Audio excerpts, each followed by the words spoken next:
बच्चों, मैं आज आपको वैदिक विधि से भाग देना सिखा रही हूँ। इसमें पहली विधि है निखिलम विधि। निखिलम विधि से भाग लगाना बहुत आसान होता है और बड़ी से बड़ी संख्या का भाग हम आसानी से लगा सकते हैं। इसमें मान लीजिए, मैं आपको एक क्वेश्चन करके दिखाती हूँ।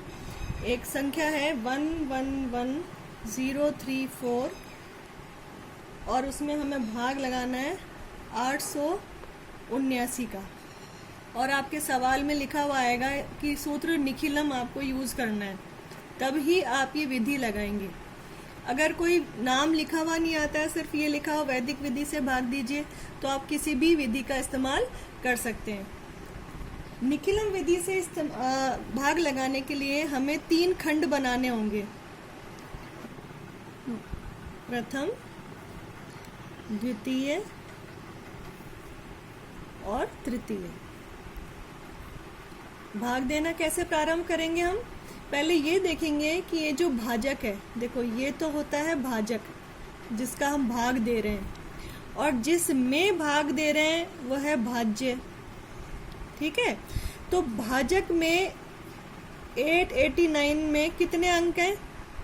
3 अंक हैं। 3 अंक हैं, तो इसके अंदर आधार हो गया 1000। ठीक है, क्योंकि 1000 के ज्यादा नजदीक है, 100 से तो बहुत दूर है, तो 1000 इसका आधार अंक हो गया। अब हम इसकी निकालेंगे पूरक संख्या। तो असल में हम भाग 889 का नेत दे करके पूरक संख्या का भाग देंगे। पूरक संख्या हुई इसकी 1000 माइनस 889, और ये आ गया आपके पास 111। अब हम इस 111 का भाग लगाएंगे। इस 111 को कहाँ लिखेंगे? तो पहले 889 जो था 889, उसको हम लिखेंगे प्रथम खंड में। तो प्रथम खंड में क्या लिखा जाता है? भाजक। भाजक के नीचे हम लिखेंगे इसकी पूरक संख्या। अब आप देखो कि जो आधार था इसमें 0 कितने हैं? 3 शून्य है इसमें। तो 3 शून्य होने के कारण तृतीय खंड में ये जो भाज्य है इसके पीछे से 3 अंक लिखे जाएंगे, यानी 0, 3, 4। तो हम यहाँ लिख देंगे और आगे के शेष बचे हुए अंक हम द्वितीय खंड में लिखेंगे। मैं यहाँ लिख देती हूँ आपके लिए कि आधार में 3 शून्य है, इसलिए तृतीय खंड में भाज्य के अंतिम 3 अंक लिखेंगे।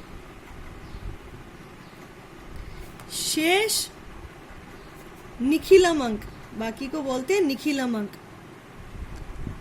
मध्य खंड में लिखे जाएंगे।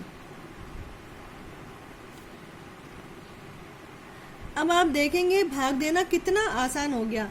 आप यहाँ पर इसको लाइन को तम कर देंगे लंबा, क्योंकि हमें नहीं मालूम कितना लंबा भाग चलने वाला है।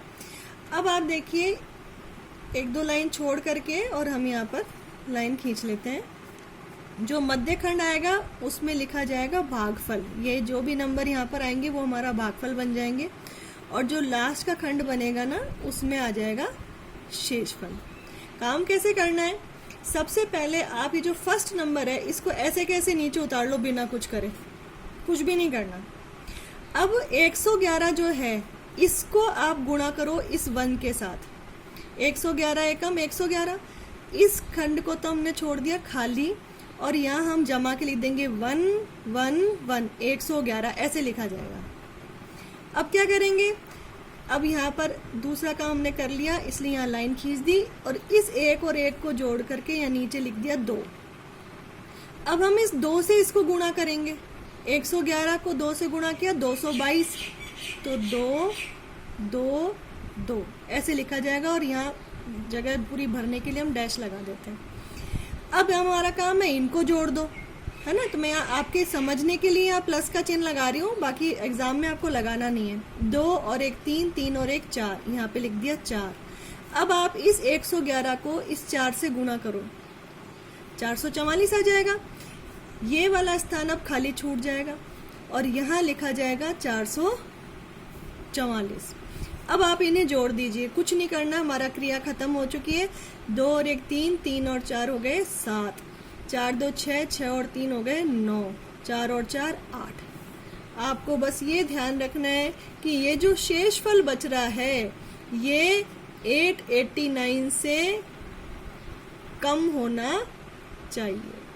अगर ये 889 से ज़्यादा बच गया तो आप क्या करोगे, यहाँ पर भागफल में 1 बढ़ा दोगे और यहाँ पर एक बार भाजक जो है ना 889 उसको घटा दोगे। अब आपका काम खत्म। आप सीधे सीधे यहाँ लिख दोगे कि सब भागफल हमारा है 124 और शेषफल है 798 और आपको 2 नंबर मिल जाएंगे। यहाँ पे विधि लिख देंगे अपन कि भी विधि ये है और ये लिखना जरूरी है। इसको लिखने के अलग से नंबर है और इस क्रिया के अलग से नंबर है। अगर ये प्रश्न आया तो ये 3 नंबर का प्रश्न आएगा, 3 नंबर में। ठीक है, मैं आपको एक और क्वेश्चन करके दिखाती हूँ इसी प्रकार का। मान लीजिए एक संख्या है 3994 और मुझे भाग लगाना है इसमें 97 का। सूत्र है निखिलम।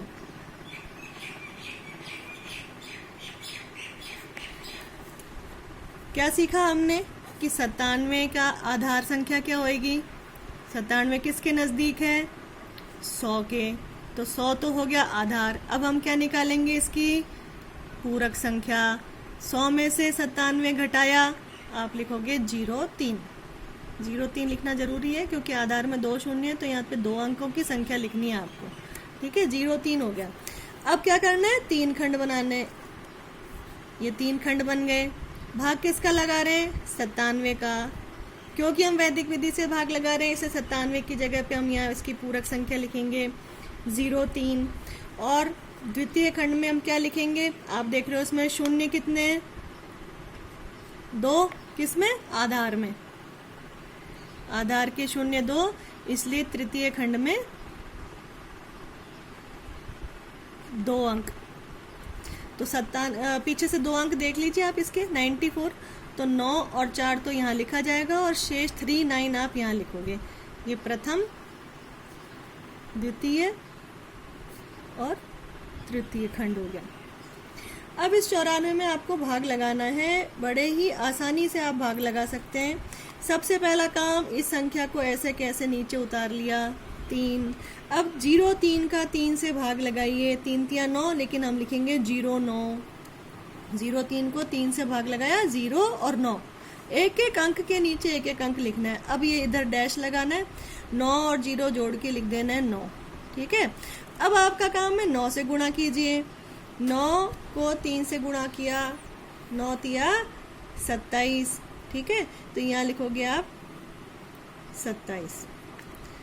अब इन्हें आप जोड़ दीजिए, 9 और 9 18, 18 और 2 20, है ना, और 4 और 7, सॉरी पीछे से जोड़ेंगे, 7 और 4 11 का 1, हासिल लगी 1, 9 और 2 11, 11 और 9 20, 20 में 1 जोड़े 21, तो 211 आ गया। अब मैंने आपको यहाँ ऊपर बताया था कि भाई अगर ये ज़्यादा होता, यहाँ तो कम आ गया, 889 से 798 कम है, तो हमारा काम खत्म हो गया। लेकिन यहाँ जो है 211 97 से ज़्यादा है।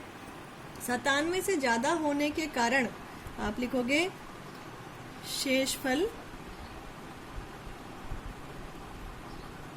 बड़ा है भाजक से। ठीक है, शेषफल बड़ा है भाजक से, इसलिए संशोधन आवश्यक है। संशोधन आवश्यक। ठीक है, अब अगर मैं एक बार 97 घटाती हूँ 211 में से, अपन साइड में रफ के अंदर करके देख लेंगे कि भाई 97 में 211 में से मैंने 97 घटाया तो 11 में से 7 गए 4, 10 में से 9 गया 1, 114 बचता है। ये भी ज़्यादा है 97 से, तो हम एक बार और घटाते हैं 97। कितने बार गया जाएगा, देखो 14 में 7 गए 7, 10 में से 9 गया 1, अब कम बच रहा है, तो कितनी बार घटाना पड़ा, 2 बार। तो यानी 2 बार ज्यादा भाग लगाया जा सकता था। तो हम यहाँ क्या करेंगे, ये जो 194 है यहाँ पर तो हम 2 प्लस कर देंगे क्योंकि 2 अधिक बार भागफल जा सकता है, और यहाँ पे 97 को 2 से गुणा करके 194 इधर लिखेंगे। यहाँ मैं तीर बना के आपको समझा देती हूँ। 97 को 2 से गुणा किए है तो 194 आ गया। अब आपका भाग खत्म हुआ है। अब आप इनको जोड़ दो। 39 में 2 जोड़े 41 और यहाँ आप घटा देंगे, घटाने से बच गए 17। तो अब आपका भागफल आया 41 और शेषफल आया 17। आपको समझ में आया होगा।